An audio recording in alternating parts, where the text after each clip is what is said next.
Rogue status no longer required. Now entering a safe area. My last video on The Division 2 focused on the dark zones and player versus player combat. This time around I got to play with the campaign, the open world, and the endgame.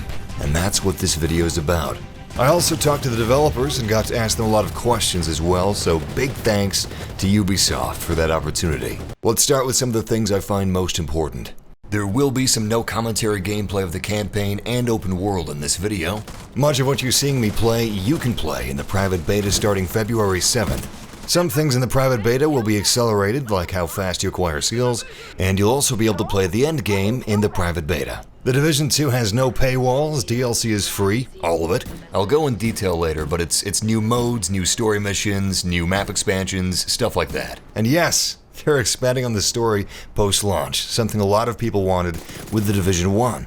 The main story campaign is around 40 hours long, and if you're someone that prefers PvE and campaigns to PvP, you won't feel left out when you reach the endgame. I'll have more on that in a bit. The Division 2 map is 20% larger, and more of the map is traversable this time around as a result of DC being more varied and less corridor-esque than New York City. Something that's pretty cool, they made the Division 2's map a living open world through simulating the behavior of survivors in an urban environment.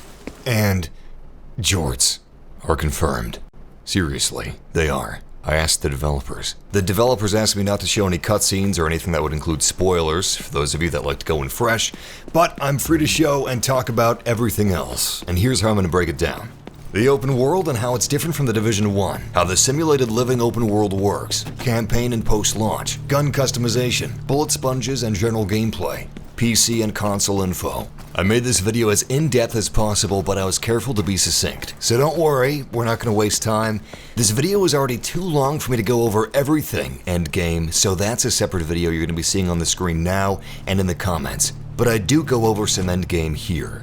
Set 7 months after the devastating pandemic swept across New York City and the world, the nation is tearing itself apart. Washington, D.C. is a lawless area. Dangerous factions vie for control, while civilians vie for survival, often at odds with one another. This is why you were called in, Agent. There's a new sheriff in town. And that's you, because you're a division agent. It's your job.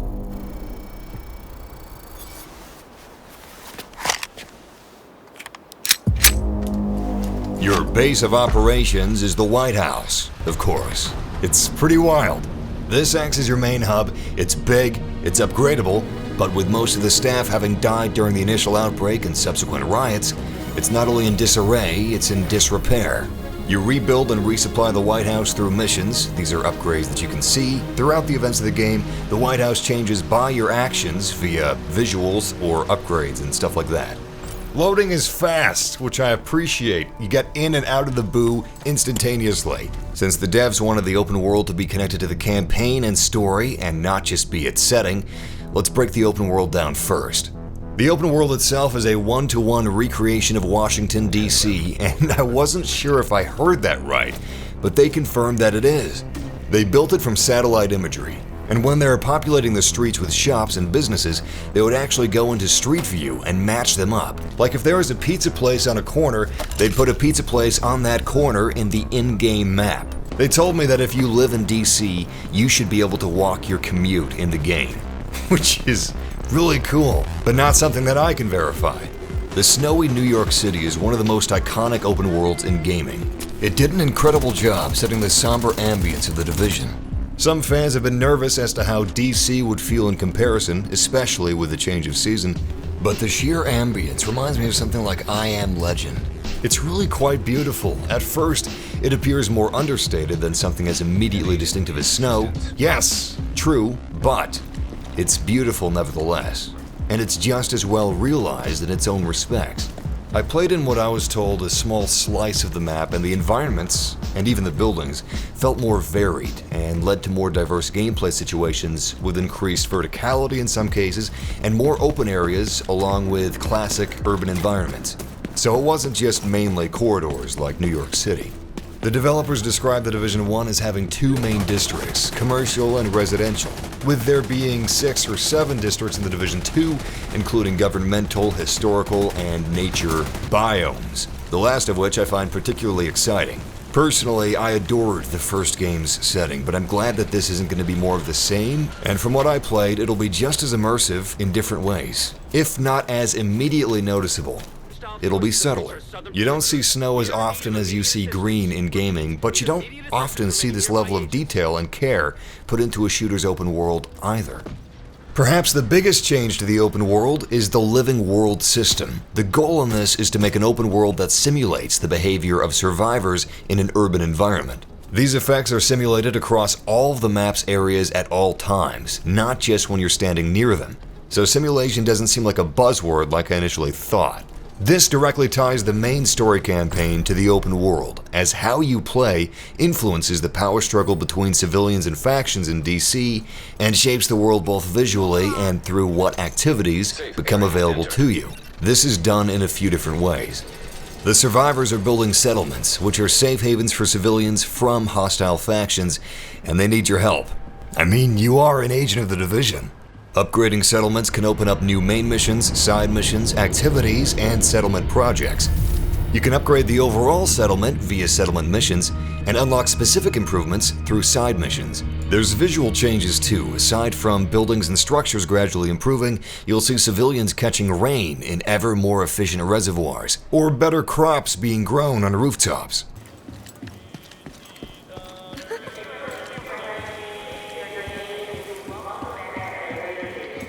Which does lend some believability to the survival elements instead of NPCs just standing around eating cans of beans. One of the cooler things about settlements is as you upgrade them, you'll have opportunities to recruit new staff members to work at the White House from the settlements, which in turn grants you new services at the White House.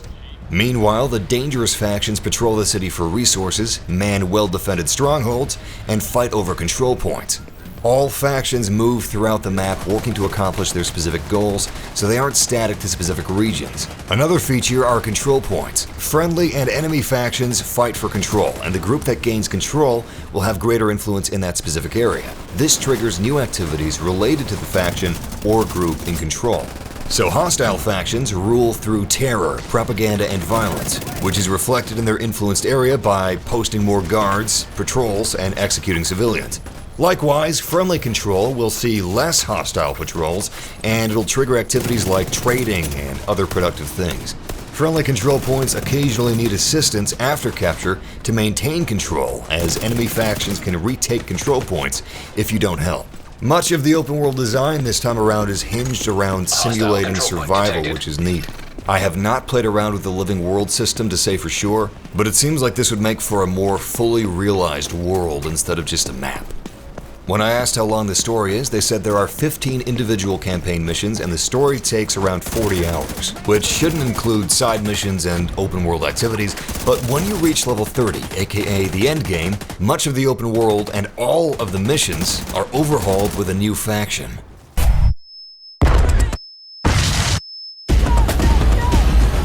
Terminate any Division agents with extreme prejudice. The Black Tusk. This is the most technologically advanced faction you've faced, so they're going to be using some unique tech, including robot dogs with enormous autocannons. They take over every main mission and invade the open world, fighting you, other factions, civilians. It's a whole lot of violence, and it switches things up a bit. My endgame video features Black Tusk as well. Immediate medical assistance needed. There's a lot of promised post-launch content, but in gaming today... We've seen what promises are worth. So I asked them when we could expect a roadmap. This is a question that I often get vague answers to, usually without them mentioning any timeframes. They said the roadmap will be near launch. Personally, I hope it's before launch. Post-launch content is supposed to come fast, however, with the first post-launch being super hardcore raids. All DLC is free, with new modes, map expansions, story missions, and 3 new specializations. There's a paid Year 1 pass for early access and vanity items. Going by the track record of the first game's support, I'm hoping this is going to be good. The devs told me that autonomy was important to them when designing the core experience. There's a big focus on strategy and player choice. Gear, weapons, and skills can all be modified through different means to gain new effects and strengths. Weapon attachments, aka mods, are now unlocks. They seem to have eliminated the time-consuming process of sorting through hundreds of near-identical attachments that you would procure while playing. Mods each have positive and negative compromises, again playing into choice. Some sites can ADS, and some are just crosshairs. Whether it's an ADS site or not seems to depend on how useful it would actually be, going by things like zoom distance of the site. Also, many sites can push different zoom levels. Weapon stats are pretty detailed, with most of this remaining pertinent despite normalization, and for those that don't like normalization, you've got the occupied dark zones where there is none. Skills are now very customizable to playstyles with 3 variations apiece. You're probably going to have at least one variation with every skill that you find useful. Big focus on strategy and player choice this time around, which I like. Even through perks, like the perk that allows you to cook grenades. Gear normalization is not just applied to weapons, and there's a toggle that helps you view it and interpret it, but this system puts skill level above gear level. Your build choices are still respected, and those with super high level gear will be rewarded in some stat-based way when normalized.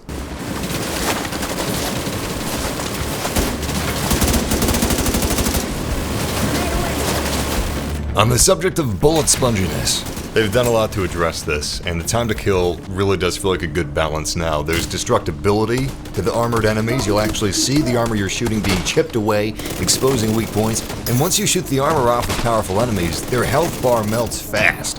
Health bars in general melt fast, armor less so, barring weak points, seems to be the rule. This is slightly different in some of the endgame, however I'll get to that later. The game especially rewards accuracy via headshots and weak points in armor and weapons. It's satisfying to reach a level of proficiency with the guns that allow you to drop enemies quickly. Enemy AI feels pretty good, they're pretty damn proficient at flanking me, and they don't always go at you from where you would expect. Certain enemies have modifiers like the Hyena faction, just straight up popping pills. All hopped up on health! We raided one of their drug labs and they're cooking something called spice. And apparently, they're getting high off their own supply.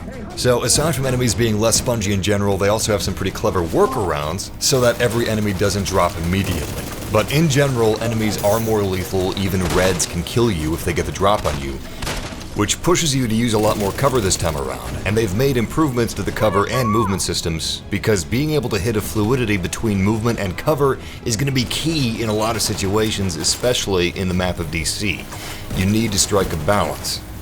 Also, cover can give a benefit to recoil or stability in certain cases. At the end of the day, this is still a looter shooter, and in a way, a shooter RPG. There's a balance that they have to strike between what feels right and what feels fun. You don't want to die from one shot, and you don't want every enemy to die from one shot either. Unless, of course, you're using a specialist weapon. And many people like myself like melting enemies. It's one of the staples of this genre. Not too much melt, but some. It's another way for me to play with my gear.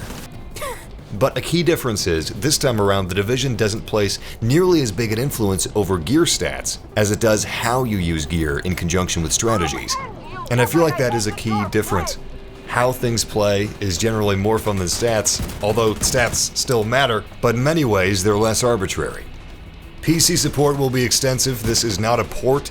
The PC version was built from the ground up for PC, with plenty of options for power users. The game will support HDR and Dolby Atmos at launch, which is gravy. I mean, it's current year. Every AAA game should support both. I can't say yet if the implementation of HDR and Atmos is good, but judging by some past Ubisoft games, it should be. As for consoles, they also have HUD customization, as well as a slew of options. No, there is not an FOV slider, but there rarely is for third-person shooters. There's no performance mode on the Xbox One X or PlayStation 4 Pro. It might come later, it might not, but it does make sense balancing-wise that there isn't. In conclusion, one of the biggest positives in The Division 2's favor, in my eyes, is the track record of its developers. They did an outstanding job transforming The Division 1 from an alright game to one of the best looter shooters out there. I'm genuinely excited for this. I've played The Division 2 for over 7 hours so far, roughly 4 of those hours from this event, and it's a damn good shooter that seems better than its predecessor in just about every way. Also, the soundtrack is great. Totally forgot to mention that. I'm going to leave you guys with some no commentary gameplay. If you want to see my breakdown of the endgame, along with some exclusive endgame missions, I've got the link in the video and in the comments below. But until next time, stay frosty, agents.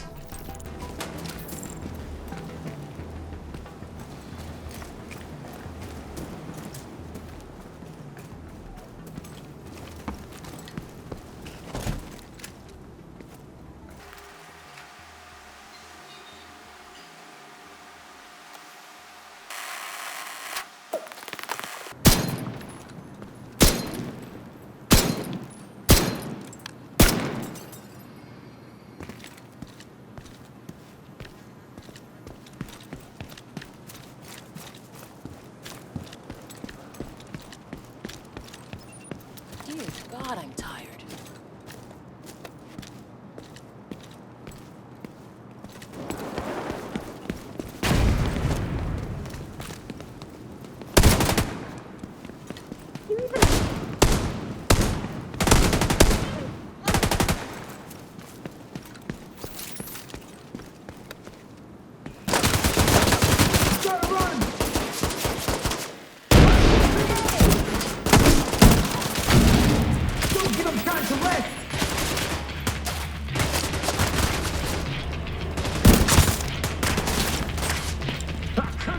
Piece of crap! Holic over you!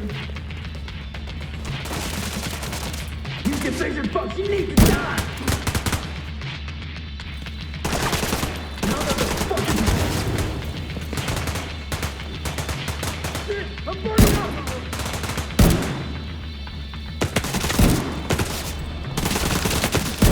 Fuck! We got...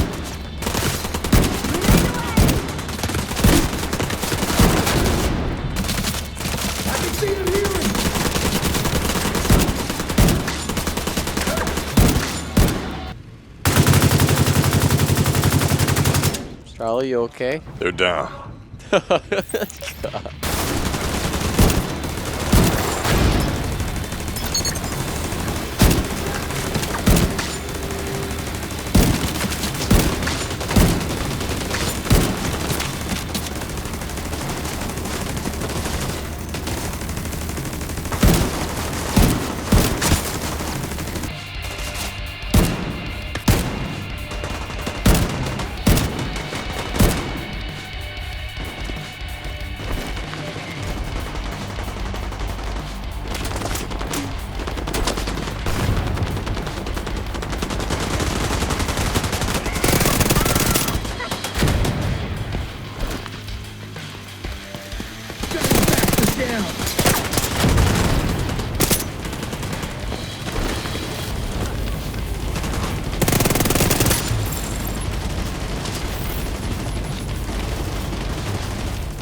There was nothing you could have done for Espinosa with us.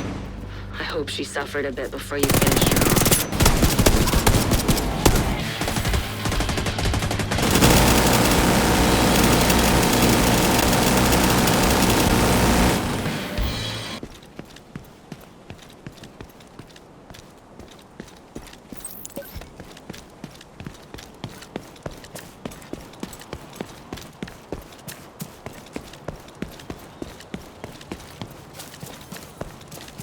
The hyenas are holding a shaped tech cache in that hotel. Get it back. An agent needs assistance.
been flanked! They're after you!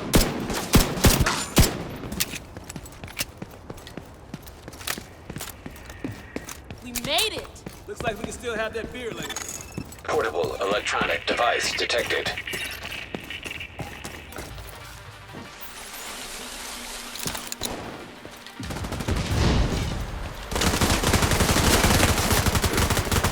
My armor's messed up!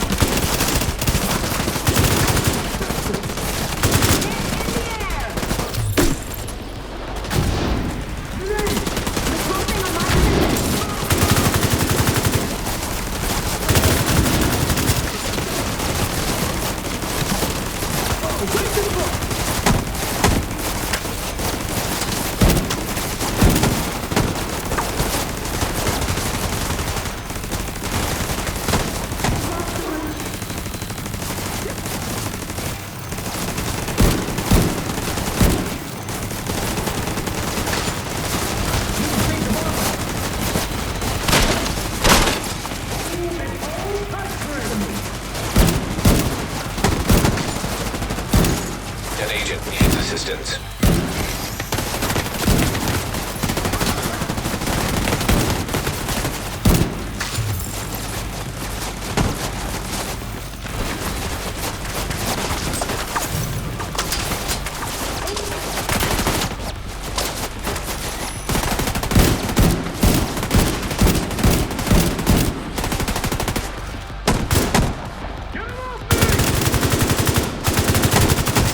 God damn you!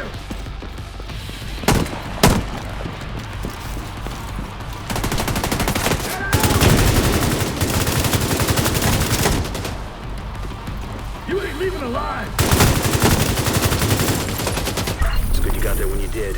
This could have turned out tragic. I'll ask Odessa to send a patrol to escort the survivors.